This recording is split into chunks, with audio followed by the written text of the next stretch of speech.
ہو، اسے استعمال کرنے کا انداز اور آہنگ بھی آتا ہو، اور فقط اپنی آواز کو، اپنے فن کو آقا علیہ الصلوۃ والسلام کی تعریف و توصیف، اللہ کے محبوب کی تعریف و توصیف کے لیے وقف کر دیا جائے، یہ یقیناً اللہ رب العزت کی بڑی کرم نوازی ہے۔ ذہن کو اپنے سجا لوں تو تیرا نام لکھوں، اپنے لمحوں کو اجالوں تو تیرا نام لکھوں، شہر طیبہ میں گزاری ہوئی ہر ساعت کی،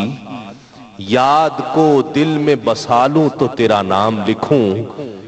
اور گنبد سبز کے سائے میں وہ صدیوں کا خرام، گنبد سبز کے سائے میں وہ صدیوں کا خرام، اس کی تصویر بنا لوں تو تیرا نام لکھوں، اور روضہ پاک کے نظارے کو نغمے کی طرح روح کے ساز پہ گالوں تو تیرا نام لکھوں، اور میرے مولا تیری کملی سے ابھرتا سورج، میرے مولا تیری کملی سے ابھرتا سورج، اس کو آئینہ بنا لوں تو تیرا نام لکھوں، اس کو آئینہ بنا لوں، کیونکہ ہے یہی نام تو میری شب یلدا کی سحر،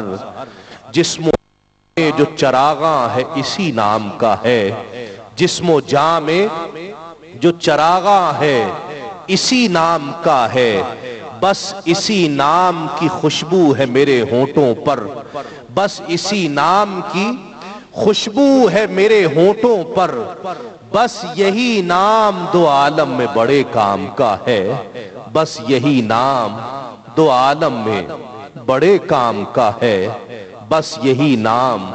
دو عالم میں بڑے کام کا ہے۔ یہ بات قابل فخر ہے، قابل شکر ہے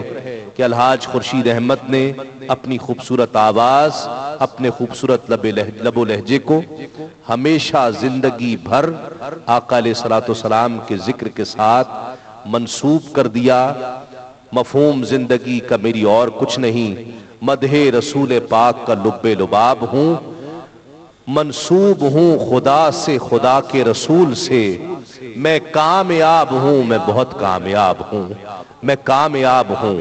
میں بہت کامیاب ہوں۔ الحاج خورشید احمد کے ایصال ثواب کے تعلق سے آراستہ کیو ٹی وی کی اس محفل نعت میں اب اپنے ایوان سے میں جس ثنا خواں کو پیش کر رہا ہوں، الحمدللہ حضور کی ثنا اور توصیف میں ہی ان کی عمر گزری ہے، اور پوری دنیا میں پہچانے گئے، پسند کیے گئے، عزت کیے گئے، محبت کیے گئے۔ حکومت پاکستان نے بھی ان کے فن کو خراج تحسین، خراج عقیدت پیش کیا، اور میں نے الحاج خورشید احمد کی زندگی میں بھی دیکھا، الحاج خورشید احمد قاری وحید ظفر قاسمی سے بے انتہا محبت کیا کرتے، ان کی بے انتہا قدر و منزلت کیا کرتے، اور یہ طریقہ بھی ہمیں بزرگوں نے بتایا ہے کہ جب کسی مرنے والے کی خدمت کا کوئی انداز اپناؤ تو انہیں ایصال ثواب کرو، ان کے نام سے صدقات دو، اور اس سے محبت کا اظہار کرو جس سے دنیا سے چلے جانے والا محبت کا اظہار کیا کرتا تھا۔ میں ملتمس ہوں عالم اسلام کے انتہائی ممتاز و معروف محترم